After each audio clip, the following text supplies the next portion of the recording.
Hello everyone and welcome to my YouTube channel. आज की इस वीडियो के अंदर हम main division of human skeleton को डिस्कस कर रहे हैं, जो हम पिछली वीडियो में शुरू किया था। और सबसे पहले हमने जो ह्यूमन स्केलेटन है उसको दो पार्ट में डिवाइड किया था। एक था आपके पास एक्सियल स्केलेटन और दूसरा था अपेंडिकुलर स्केलेटन।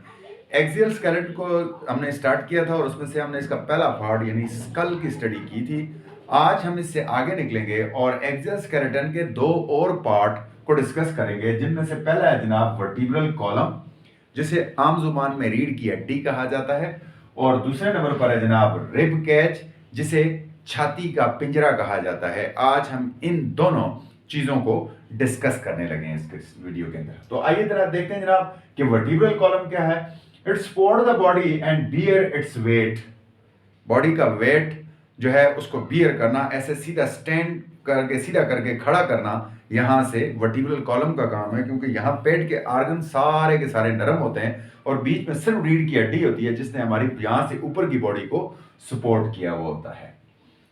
और बॉडी का जितना ऊपर का वेट है उसको बेयर करने के लिए भी यही काम करती है। इट फॉर्म्स मोर और less a rigid rod. Body के अंदर ज्यादा या कम किसी हद तक एक सीधा सा रॉड बनाती है, मजबूत सा रॉड बनाती है। It extend through the length of the trunk. आपके ये यहां से लेकर यहां तक जो बॉडी का पार्ट है, इसे ट्रंक कहते हैं। और ये ट्रंक के पूरे लेंथ में होता है, सर से शुरू होकर आपकी कमर के आखिरी हिस्से तक जाता है। ये पूरा along the length of trunk होता है and forms the backbone on the back side। और मैंने कहा कि पीछे की तरफ जो बैकबोन हमारी कमर में होती है, कमर की हड्डी जिसे कहते हैं, बैकबोन कहते हैं, वो वर्टिब्रल कॉलम असल में होता है। वर्टिब्रास क्या होते हैं जी? In human there are 33 small bones. यहां से शुरू होकर यहां तक तकरीबन 33 छोटी हड्डियां होती हैं, जो आपस में मिलकर वर्टिब्रल कॉलम बनाती है। और इन छोटी हड्डियों को वर्टिब्रास कहा जाता है। याद रखिएगा कि इन स्मॉल 33 बोन्स को, जो कि आपका वर्टिब्रल कॉलम यानी रीढ़ की हड्डी या बैक बोन, तीनों एक ही नाम है। वर्टिब्रल कॉलम, जिसे उर्दू में रीढ़ की हड्डी या इंग्लिश में बैक बोन कहते हैं, ये पूरे के पूरे इंसानी जिस्म में 33 छोटी हड्डियों से मिलकर बनी होती है। हर एक हड्डी को वर्टिब्रा कहा जाता है। ठीक है जी। अब parts of vertebral column. Vertebral column को कुछ खास पार्ट्स में डिवाइड किया गया है medically. These are also called the group of vertebras, यानी पार्ट्स ऑफ वर्टिब्रा को ग्रुप ऑफ वर्टिब्रा भी कहा जाता है। And there are 5 major groups of vertebra. और वर्टिब्रा के 5 मेजर ग्रुप्स हैं। यहां आप गौर करेंगे, सबसे पहला ग्रुप जो है वो यहां गर्दन के यहां से शुरू होता है, सर के साथ से, और इसमें होते हैं 7 वर्टिब्रा। 1 2 3 4 5 6 7। ये 7 पहले जो वर्टिब्रा हैं, इनको मैंने C1 से C7 लिखा है। इन्हें सर्वाइकल वर्टिब्रा कहा जाता है, या कुछ लोग सर्विकल वर्टिब्रास भी कहते हैं। सर्वाइकल या सर्विकल वर्टिब्रास जो है ये 7 होते हैं और गर्दन के रीजन में होते हैं। यहां गर्दन तक, यहां से लेकर हेड से लेकर गर्दन तक ये आकर खत्म हो जाते हैं। ये गर्दन का रीजन है आपका। उसके बाद आगे होते हैं जनाब थोरेसिक वर्टिब्रा। इनकी तादाद 12 होती है और ये हमारी चेस्ट के साथ जुड़े होते हैं। हमारी 12 जो रिब्स हैं वो थोरेसिक वर्टिब्रास के साथ जुड़ी होती हैं। यहां से शुरू करते हैं जनाब 1 2 3 4 5 6 7 8 9 10 11 12। ये 12 जो है, इनको T1 से T12 मैंने लिखा है क्योंकि 1 से 12 जो है इनकी तादाद होती है। यानी 12 टोटल जो है वो थोरेसिक वर्टिब्रास होते हैं, जो कि चेस्ट रीजन में पाए जाते हैं। कहां होते हैं? थोरेसिक रीजन या चेस्ट रीजन में पाए जाते हैं। और याद रखिएगा कि इन्हीं के साथ रिब्स अटैच हुई होती हैं, ये वाली जो अभी हम स्टडी करेंगे। उसके बाद जनाब lumbar vertebra. Lumbar 5 lumbar vertebras होते हैं जी। 1 2 3 4 5। 1 2 3 4 और 5 जो है वो लंबर वर्टिब्रास। इनको L लिखते हैं। L1 से L5 का मतलब है 5 लंबर वर्टिब्रास हैं। ये सबसे बड़े वर्टिब्रा होते हैं और लोअर बैक यानी कमर के निचले हिस्से में पाए जाते हैं, निचली वाली कमर में पाए जाते हैं, लंबर रीजन के अंदर होते हैं। और यहां से ये सबसे मजबूत इसलिए होते हैं कि इनके साथ और कोई सपोर्ट नहीं होती और ये बॉडी के ऊपर पूरे वजन को बियर करते हैं। उसके बाद आखिर में चले जाएं तो 9 वर्टिब्रास होते हैं, जो असल में 9 के 9 फ्यूज हुए होते हैं, लेकिन उनको भी 2 ग्रुप्स में डिवाइड किया गया है। पहले होते हैं sacral vertebra. Sacral vertebra 5 fuse vertebras हैं। यहां से लेकर यहां तक 5 फ्यूज वर्टिब्रास हैं, जिन्हें सैक्रम वर्टिब्रा कहा जाता है। और याद रखिएगा ये वो वर्टिब्रा हैं जिनके साथ हमारा पेल्विक ग्रिडल अटैच है। ठीक है, पेल्विक ग्रिडल जिन वर्टिब्रा से पीछे अटैच होता है यहाँ पर, उसे जो है वो हम सैक्रल वर्टिब्रा कहते हैं और ये पेल्विक रीजन में पाए जाते हैं। उसके बाद आखिरी होते हैं ये छोटे वाले, 1 2 3 4 आपस में फ्यूज हुए इंतहाई बारीक किस्म के छोटे 4 वर्टिब्रास होते हैं। इन 4 फ्यूज वर्टिब्रा को हम जो है वो टेल वर्टिब्रा या कॉक्सिक वर्टिब्रा कहते हैं, या कॉक्सिक वर्टिब्रास जो है इन्हें टेल वर्टिब्रा भी कहा जाता है। और ये सबसे छोटे और पतले होते हैं और एवोल्यूशन की रूह से कभी कहा जाता है कि इंसान की कभी दुम हुआ करती थी और ये उसी दुम के वर्टिब्रास का जो है वो ये उसी दुम का हिस्सा है। ये एक अजम्पशन है। उसके बाद जनाब फंक्शंस। वर्टिब्रल कॉलम क्या फंक्शन करता है? It protect and houses the spinal cord. Vertebral column के अंदर सुराख होता है, पूरे का पूरा अंदर से नाली खाली होती है और इसके अंदर स्पाइनल कॉर्ड पाया जाता है। उसको प्रोटेक्ट भी करती है और होस्ट भी करती है, वो इसके अंदर पाई जाती है।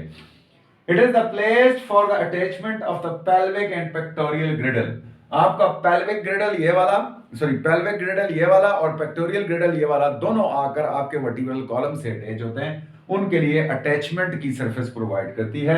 It helps in the bending of the body. जो मैं झुक रहा हूं, ऊपर हो रहा हूं, आगे हो रहा हूं, पीछे हो रहा हूं, ये बेंडिंग आगे पीछे जो बॉडी की है इसको सिर्फ अलाउ ये वर्टिब्रल कॉलम करता है। अगर ये एक सीधा रॉड होता है, इसमें ये छोटी वाली हड्डियां ना होती तो याद रखें कि हम आगे पीछे ऊपर नीचे बेंड ना हो सकते, हम एक सीधे डंडे की तरह होते। ये भी कुदरत का बड़ा कमाल है। अगली जो चीज है जनाब वो है रिब कैच। रिब कैच के ऊपर बात करते हैं जनाब। 12 pair of ribs with bones of sternum and vertebral column at the back side is known as rib cage। 12 पसलियां हैं जी, यहां से शुरू होती हैं 1 2 3 4 5 6 7 8 9 10 11 12। ये एक साइड पर 12 पसलियां, दूसरी साइड पर 12 पसलियां इन्हें कहा जाता है, रिब्स कहा जाता है। ये इसके साथ ये सेंट्रल बोन ऑफ स्टर्नम, आपकी छाती की हड्डी, और बैक साइड के ऊपर आपका जो वर्टिब्रल कॉलम है, ये पूरे का पूरा यूं मिलकर एक पिंजरा बनाता है। इस पिंजरे को हम रिब कैज कहते हैं। ठीक है, इस रिब कैज के अंदर टोटल 12 पसलियां, एक बोन ऑफ स्टर्नम शामिल होती है और बैक साइड पर वर्टिब्रल कॉलम होता है, जो कि रिब कैज की हड्डियों के साथ काउंट नहीं है, वो अलग से काउंट हम कर चुके हैं। Types of ribs. रिब्स की कुछ खास टाइप्स हैं। यहां से ऊपर से शुरू करते हैं। There are 3 main types of ribs. Ribs की 3 मेन टाइप्स होती हैं। ऊपर की जो 7 रिब्स हैं इन्हें ट्रू रिब्स कहा जाता है। क्यों? क्योंकि ये आगे आकर बोन ऑफ स्टर्नम से और पीछे मुकम्मल तौर पर रिब वर्टिब्रल कॉलम से जुड़ी हुई होती हैं, तो एक मुकम्मल तौर पर जुड़ी होने की वजह से इनको ट्रू रिब्स कहा जाता है। ट्रू रिब्स कितनी होती हैं जनाब? They are 7 pairs of ribs that join the vertebral column as well as the bone of sternum and make a cage। आगे स्टर्नम से पीछे वर्टिब्रल कॉलम से यूं मिलकर मुकम्मल एक केज बनाती है इस तरह का, और इस केज की वजह से इन 7 रिब्स को ट्रू रिब्स कहा जाता है। उसके बाद है जनाब फॉल्स रिब्स। 8वीं से लेकर 11वीं तक, यानी 8 9 10 3 रिब्स ऐसी हैं जो कि पीछे से तो वर्टिब्रल कॉलम से जुड़ती हैं, लेकिन सामने से आकर स्टर्नम से नहीं जुड़ती, बल्कि 1 2 3 ऐसी रिब्स हैं जो दूसरी 7वीं रिब्स के साथ आकर जुड़ती हैं, एक आर्टिकुलेशन बनाती हैं। मसलन ये रिब्स आ रही हैं और ये स्टर्नम है, ये स्टर्नम से जुड़ने के बजाय यूं आपस में जुड़ी होती हैं, ऐसा एक रिज बनाती हैं। ठीक है, इस रिज की वजह से इनको हम जो है वो फॉल्स रिब्स कहते हैं, क्योंकि ये ट्रू नहीं होती, आगे पीछे दोनों तरह से जुड़ी नहीं होती। आखिरी 2 जो रिब्स हैं, 1 2 1 2, यानी 2 पेयर होती हैं, इन्हें कहा जाता है जनाब फ्लोटिंग रिब्स, क्योंकि ये पीछे तो वर्टिब्रल कॉलम से जुड़ती हैं और आगे किसी चीज से नहीं जुड़ती, बल्कि ऐसे तैर रही होती हैं। और यही फ्लोटिंग रिब्स आपके किडनीज को प्रोटेक्ट करती हैं, याद रखिएगा। ठीक है जी। Last 2 pair of ribs that only attach with the vertebral column are called the floating ribs that do not attach in front on anythings. ठीक है, and they protect your kidneys. Function की बात करते हैं जी, क्या काम करते हैं ये? It protect the delicate organs like the lungs and heart। जारी बात है, रिब कैज डेलिकेट ऑर्गन मतलब होता है कि जो बहुत ही नाजुक अज़ा हैं और कीमती अज़ा हैं, मसलन आपके पास लंग और हार्ट है, उसको प्रोटेक्ट करती हैं। It support the chest wall by preventing it from collapsing during breathing। जब मेरी छाती को देखें, जब हम सांस लेते हैं तो पसलियां ऊपर नीचे होती हैं और रिब्स क्या करती हैं कि उन्हें कोलैप्स होने से बचाती हैं, वरना सांस बाहर निकलते ही पूरी छाती कोलैप्स हो जाएगी। तो तो ये रिब्स छाती को कोलैप्स होने से बचाती हैं। And they are the supported with intercostal muscles hence helps in breathing. इनके बीच में, पसलियों के बीच में इस तरह से इंटरकोस्टल मसल अटैच हुए होते हैं, ठीक है, पसलियों के बीच में यूं इंटरकोस्टल मसल होते हैं, और जिसकी वजह से ये इंटरकोस्टल मसल जब कॉन्ट्रैक्ट और रिलैक्स होते हैं तो ये सपोर्ट फ्राहम करते हैं रिब्स को और ब्रीथिंग में हेल्प देते हैं। इंटरकोस्टल मसल के ऊपर बात करते हैं। The muscles that hold the ribs together, ये रिब्स को आपस में मिलाकर रखते हैं, and helps in breathing are known as the intercostal muscle. जो ब्रीथिंग में हेल्प करते हैं उन्हें इंटरकोस्टल मसल कहते हैं। इसके अलावा इन 12 पेयर ऑफ रिब्स के अलावा बोन ऑफ स्टर्नम, जिसे छाती की हड्डी या सीने की हड्डी कहा जाता है, ठीक है, ये हड्डी जो है वो भी इन पसलियों में शामिल है। इस तरह से 12, 12, 24 और एक 25 के तादाद में टोटल जो पसलियां हैं वो आपका रिब केज बनाती हैं। बैक साइड पर वर्टिब्रल कॉलम होता है लेकिन वो इसमें काउंट नहीं है। आई होप कि आपके लिए ये फायदेमंद साबित होगा। अपना ख्याल रखिएगा। अल्लाह हाफिज़।